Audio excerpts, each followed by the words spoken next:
अस्सलाम वालेकुम my YouTube family. कैसे हैं आप सब? उम्मीद करती हूँ आप सब ठीक होंगे। अल्हम्दुलिल्लाह हम भी ठीक हैं और मज़े में हैं। आज का व्लॉग मैं आप लोगों के साथ मॉर्निंग से स्टार्ट करूँगी। किस तरह से मैंने अपनी मॉर्निंग की रूटीन सेट की हुई अपने दो बच्चों के साथ। और सबसे पहले मैं उठकर आजकल गर्म पानी पी रही हूँ, उसमें हनी डाल के, क्योंकि थोड़ा सा गला ठीक नहीं है। तो इस वजह से सबसे पहले मैं यही पीती हूँ कि गले को थोड़ा सुकून मिले। और फिर उसके बाद मैं कुछ करती हूँ कि हार्ड पेट पीती हूँ। कुछ भी खाया पिया नहीं होता अभी, तो उठते ही पहले मैं ये पीती हूँ। और उसके बाद इनके बाबा को ऑफिस भेजने के बाद वो मैक्सिमम 7:30 तक ऑफिस चले जाते हैं। फिर मैं किचन में आ जाती हूँ इनका और अपना प्रॉपर नाश्ता बनाने के लिए, रिदा और मिरहा का, और अपना प्रॉपर जो भी नाश्ता मैंने बनाना होता है या इनको करवाना होता है मैं वो बना लेती हूँ। अच्छा, मेरी कोशिश यही होती है कि अगर मैं पराठा खा रही हूँ या मैं जो चीज़ खा रही हूँ मैं अपने बच्चों को भी वही खिलाऊं। तो आज मैं खा रही थी पराठा और साथ में मैं इनको भी वही दे रही थी योगर्ट के साथ। और मैं इन दोनों को डिफरेंट ब्रेकफास्ट करवाती हूँ, एक नहीं देती हूँ, कभी कुछ दे देती हूँ कभी कुछ। जैसे आज मैं इनको योगर्ट और साथ में पराठा खिलाऊंगी दोनों को। कभी मैं इनको पराठे के साथ अंडा खिला देती हूँ, कभी बॉयल एग, फ्रूट, योगर्ट। इस तरह से ना मैं डिफरेंट टाइप का इनको ब्रेकफास्ट करवाती हूँ, एक नहीं करवाती हूँ, ताकि ये भी इंजॉय करें और मुझे भी मज़ा आए इनको देने में। यहाँ पे मैं बना रही थी अपने लिए पराठा। अच्छा, मैं जितनी मर्जी कोशिश कर लूँ ना कि मैं अपने लिए थोड़ा सा छोटा पराठा बनाऊँ, मेरे से नहीं बनता है। मेरे से हमेशा बड़ा ही पराठा बनेगा। हालांकि मैं बच्चों के लिए छोटा बना लेती हूँ, लेकिन जब मैं अपना बनाने लगती हूँ तो मेरे से मोस्टली अपना बड़ा ही बनता है। पता नहीं ऐसे मेरे से क्यों होता है। अच्छा, यहाँ पे मैंने अपना पराठा बना लिया था, अब मैं बच्चों का भी बना लूंगी साथ ही। अच्छा, खुद मैंने खाया था रात को सालन जो बचा हुआ था, उसके साथ ही मैंने सुबह का ब्रेकफास्ट किया था। मोस्टली मैं ऐसे ही करती हूँ कि जो भी सालन रात को बच जाता है तो फिर मैं उसके साथ ही सुबह पराठा बना के वही खा लेती हूँ। और बच्चों को भी थोड़ा बहुत सालन भी दे देती हूँ अगर उनका मूड हो तो। मिरहा खा लेती है, रीता अभी नहीं खाती है। रीता थोड़े से नखरे करती है, नखरे भी कह लें या कह लें उसको नहीं अच्छा लगता अभी स्पाइसेस खाना। हालांकि रीता बड़ी है और मिरहा छोटी है, तो रीता नहीं खाती है। मिरहा फिर भी थोड़ा बहुत खा लेती है सालन के साथ। यहाँ पे इनके लिए मैं योगर्ट निकाल रही थी और अब मैं इनको खिलाने लगी थी। रिदा पहले खा लेती थी सिंपल योगर्ट भी, लेकिन अब उसको होता है कि मामा मुझे रोटी के साथ खिलाए। वो फौरन मुझे मना कर देती है कि नो मामा मुझे साथ में रोटी दे, फिर मैं योगर्ट खाऊंगी। और दूसरी साइड पे जो मीठा होती है माशाल्लाह, उसको ये होता है कि बस मामा मुझे खुद से स्पून दे दे और मैं खुद खाऊंगी। वो इतने नखरे करेगी, इतना तंग करेगी, बिल्कुल नहीं वो खुद से मुझसे खाएगी। उसका यही होता है कि ये देखें अभी भी उसको यही था कि हालांकि मैंने स्पून पकड़ा हुआ है, लेकिन वो कह रही है नो मामा नो, मैं ऐसे ही खाऊंगी। आप स्पून छोड़ दे, मुझे दे दे, मैं खुद से खाऊंगी। जितना मर्जी मैं इसको मना कर लूँ ये नहीं होगी। और रिदा का ये होता है कि वन बाइट ले लेगी और चली जाएगी, अंदर से पोइम देख के आएगी और फिर से दोबारा आ जाएगी और फिर से खाएगी। बस बच्चों का यही काम होता है कि कभी अंदर कभी बाहर, और इसी तरह से इन्होंने नाश्ता करना होता है। यहाँ पे नाश्ते के बर्तन थे कुछ, वो फिर मैं धोने लगी थी। बर्तन खत्म नहीं होते हैं बिल्कुल भी, जितना मर्जी कोशिश कर लो साथ साथ भी धोते रहो, फिर भी पता नहीं बर्तन कहाँ से आ जाते हैं, यही समझ नहीं आती है। हालांकि हम घर में सिर्फ दो लोग हैं, जैसे मैं और मेरे हस्बैंड, और वो सुबह ऑफिस चले जाते हैं। फिर भी समझ नहीं आती है, कुछ भी कर लो इतने बर्तन हो जाएंगे, एक दो तो होते नहीं है। अच्छा खासा सीख भर जाता है, बेशक नाश्ता हो, लंच हो या रात का डिनर हो, कुछ भी हो। लेकिन ये है कि जब बच्चों वाला घर होता है तो फिर तो मोस्टली बच्चों को कुछ ना कुछ देना पड़ ही जाता है, तो इसकी वजह से मेरे ख्याल से ज्यादा बर्तन होते हैं। मैं तो खुद सिर्फ नाश्ता करती हूँ और उसके बाद इतना कुछ खास खाती नहीं हूँ। उसके बाद हस्बैंड आते हैं तो फिर मुझे उनके साथ ही खाना होता है। यहाँ पे बस मैं फिर बर्तन जल्दी जल्दी वॉश कर रही थी और घर को भी क्लीन कर लिया था मैंने इसके बाद जल्दी से, क्योंकि रिदा और मिरहा उठ जाती है सुबह 6 बजे तक। और फिर बस मुझे इन दोनों को सुलाना होता है।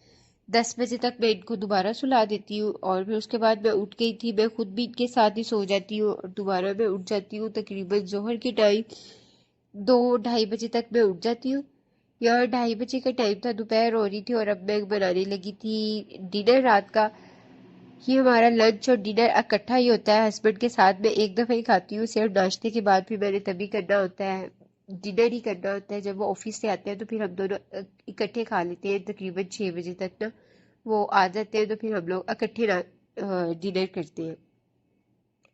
यहाँ पे मैं बना रही थी चॉप, बटर चॉप रोस्टेड जो होती है वो बना रही थी। पहले मैंने इनको थोड़ा सा पानी डाल के, थोड़ा सा नहीं ज़्यादा ही मुझसे कुछ डल गया था, और इसमें मैंने एक प्याज, छोटा सा टुकड़ा अदरक का, और एक दो जवे मैंने लिए थे लहसुन के, साथ में ली थी मैंने ग्रीन चिली, नमक और हल्दी। ये डाल के मैंने इसको बॉईल करने के लिए रख दिया था, ताकि ये तकरीबन 80% तक टेंडर हो जाए। बिल्कुल नहीं इसको आप गलाइएगा, बस 80% तक मैंने इनको गिरा लिया था। अभी इसमें पानी था तो मैंने ये निकाल ली थी यखनी के, किसी दिन राइस बनाऊंगी तो फिर मैं उसमें ये डाल लूंगी। अब मैंने इनको प्लेट पे निकाल लिया था ताकि ये थोड़ी सी ठंडी हो जाए, और दूसरी साइड पे मैं इसका मैरिनेट जो इसको करना था दोबारा से चांपू को, वो मैं बना रही थी। यहाँ पे लिया था मैंने योगर्ट, और इसमें मैं डाल दूंगी लाल मिर्ची, अदरक लहसुन का पेस्ट, साथ में कुटी हुई लाल मिर्ची, पिसी हुई लाल मिर्ची, नमक, सूखा धनिया और तिक्का मसाला, और साथ में लेमन जूस। ये सब कुछ डाल के मैं अच्छे से इनको मिक्स कर लूंगी, और इसके बाद जो मटन चॉप्स है वो थोड़ी सी जब ठंडी हो जाएगी तो फिर मैंने उसके ऊपर ये सारा जो मैंने पेस्ट बनाया था ये मैं उस पर लगा दूंगी। अच्छा, इस बात का ख्याल रखिएगा, जो होती है ना मटन चॉप, वो थोड़ी सी उनकी जो बोन होती है ना वो मोस्टली हाथ पे लग जाती है, क्योंकि वो बहुत तेज होती है। तो उसका ख्याल रखिएगा कि जब हम इसके ऊपर लगाएंगे उसको तो ज़रा बोन से बच के, ताकि वो हाथ पे ना लग सके। अक्सर मेरी लग जाती होती है, लेकिन इस बार नहीं लगी थी, बच गई थी। मैं बहुत एहतियात से कर रही थी काम। अच्छा, मैं इसको मिक्स कर लूँगी। सब मेरे स्पाइसेस नॉर्मल जो हम यूजुअली यूज़ करते हैं हर खाने में, मैंने वही इसमें डाले थे। बस मैंने लेमन डाला था इसमें, और एक तकरीबन हाफ लेमन मैंने डाला था। मेरा जो लेमन था वो बड़ा था, आप पूरा एक भी डाल सकते हैं। अब ये देखिए ठंडी हो गई थी, तो मैं जो दही का पेस्ट बनाया हुआ था वो सारा मैं इस पे अप्लाई कर दूंगी, अच्छे से ऊपर भी नीचे भी। और इसको अप्लाई करने के बाद तकरीबन मैंने इसको 2 से 3 आवर्स के लिए रख दिया था, कि ये अच्छे से मैरिनेट हो जाए, जो मसाले हैं वो सारे इसमें चॉप्स में चले जाए। ये देखिए मैंने अच्छे से इसको किया था, और अब मैं इसको फ्रीजर में रख दूंगी, फ्रिज में रख दूंगी, ताकि ये अच्छे से मैरिनेट हो जाए। 2-3 घंटे के बाद भी मैंने इसको निकाल लिया था, और अब मैं इनको करूंगी रोस्ट। थोड़ा सा मैंने ऑयल ले लिया था, इसको मैं ब्रश कर लूंगी हर तरफ, और उसके बाद जब ये थोड़ा सा गर्म हो जाएगा तो फिर मैं इस पे जो हमारी चॉप्स है वो एक एक करके मैं रख दूंगी, और ऊपर से मैं इसको कवर कर दूंगी। इस तरह से एक एक करके मैं सारी रख दूंगी इसमें। ये बहुत मज़े की बनी थी, जूसी सी, बिल्कुल ये ड्राई नहीं थी, ये बड़ी जूसी सी बनी थी। आप लोग भी इसको ज़रूर ट्राई करिएगा, और सर्दियों में तो वैसे भी इस तरह की चीज़ें बड़ी अच्छी लगती है। ये हो जाए या रोस्टेड चिकन हो जाए या फिश हो जाए, ये बड़ी अच्छी लगती है इस तरह की चीज़ें। तो आप लोग ये ज़रूर ट्राई करिएगा, ये बड़ी मज़े की बनेगी। जो बाकी का रह गया था योगर्ट का सारा पेस्ट, वो मैंने इसके ऊपर ही डाल दिया था, क्योंकि अभी ये 20% रहती थी कुक होने वाली। तो जब मैं इसको कवर करके रखूंगी तो ये फिर उसी में इंशाल्लाह गल जाएगी अच्छे से, ये फिर टेंडर भी हो जाएगी उसी में। बिल्कुल लो फ्लेम में मैंने रखा था, तकरीबन मैंने 5 मिनट के लिए इसको छोड़ दिया था, और उसके बाद 5 मिनट के मैंने देखा था, ये देखिए अब ये अच्छे से कुक भी होने लगी थी, इनका कलर भी चेंज होने लग गया था, क्योंकि अभी योगर्ट ने अपना पानी भी छोड़ना था, और फिर ये इसी तरह से उसी के पानी में ये अच्छे से टेंडर हो जाएगी।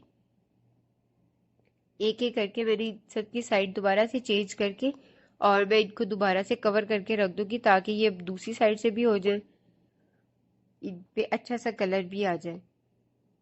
ये भी फिर मैंने 5 मिनट के लिए इनको छोड़ दिया था, और दोबारा से फिर मैंने इनकी साइड चेंज की थी, और ये देखिए माशाल्लाह से ये हमारी बटर चॉप मज़ेदार सी रेडी हो चुकी थी। यहाँ पे फिर हस्बैंड भी आ चुके थे, हम लोगों ने खाना वगैरह खाया, बच्चे उठे, इनको फिर मैंने रेडी किया। जब मैं इनको शूज़ पहना देती हूँ ना दोनों को, तो बस ये फिर डोर के पास आके खड़ी हो जाती है कि बस अब हमने बाहर ही जाना है, मम्मा ने शूज़ हमें इसीलिए पहनाए हैं। यहाँ पे रिदा को हम लेके आए थे स्लाइड वगैरह पे। ये न्यू स्लाइड्स थी, तो रिदा को बड़ा मज़ा आ रहा था, थोड़ा सा डर भी रही थी कि ये किस तरह की स्लाइड है। तो ये राउंड शेप में थी, इसके ऊपर से जाके फिर इसने स्लाइड पे जाना था। इसके बाबा इसको बता रहे थे कि बेटा इस तरह से जाओ, फिर ऊपर से स्लाइड आएगी। पहले थोड़ा डर रही थी, फिर इजीली आराम से चली गई थी कि बाबा ही भेज रहे हैं तो स्लाइड ही होगी आगे जाके। ये राउंड में थी तो इसलिए थोड़ा सा बस ये डर रही थी, लेकिन फिर इसको पता चल गया था एक दफ़ा जब भी आई, फिर इसने बड़ा इंजॉय किया उसके बाद। ये कि फिर ये इसके बाद हैप्पी हो गई थी, फिर ये खुद से जाने लग गई थी दूसरी स्लाइड्स पे भी। कुछ राउंड वाली थी, कुछ इस तरह से भी थी, तो इसने बड़ा इंजॉय किया फिर उसके बाद। और दूसरी साइड पे जो मेरी बीर है माशाल्लाह से, वो उसका मुझे पता ही नहीं है, वो खुद ही से आ रही थी और मुझे बता रही थी, आवाज़ दे रही थी वो भी मैं भी आ गई हूँ। ये खुद से स्लाइड ले रही थी, बस मैं इसको देख रही थी और ज़्यादा मेरा ध्यान जिदा की तरफ था क्योंकि वो बड़ी स्लाइड्स पे जा रही थी। बीरहा से तो नहीं जाया जाना था, लेकिन जिद्दा की तरफ मेरा ज़्यादा ध्यान था कि वो बड़ी स्लाइड्स पे जा रही है। ये दोनों यहाँ पे बस खेल रही थी और इंजॉय कर रही थी। मेरा आज का व्लॉग आप लोग को अच्छा लगा हो तो प्लीज़ लाइक और सब्सक्राइब ज़रूर किया करें, वीडियो को लाइक भी किया करें। अच्छा, ये कॉर्निश के साइड पे बना हुआ है, इसके एक साइड पे कॉर्निश था और दूसरी साइड पे बच्चों की ये स्लाइड्स वगैरह थी कि बच्चे भी इधर इंजॉय कर सके और जो मदर्स लोग हैं हम जैसी भी तरह थोड़ा सा रिलैक्स कर सके। अब हम इनको लेके जा रहे थे दूसरी साइड पे कि आओ थोड़ी थोड़ी देर के लिए कॉर्निश चलते हैं। और इसी तरह सामने इसके कॉर्निश है वो उधर वाली साइड पे, और दूसरी साइड पे सामने बड़ा अच्छा सा ये बना हुआ था बच्चों का। चलिए जी, इसके साथ ही मुझे इजाज़त दें। मेरी वीडियो को लाइक ज़रूर ज़रूर करिएगा और नेक्स्ट व्लॉग में मिलेंगे, तब तक के लिए अल्लाह हाफिज़।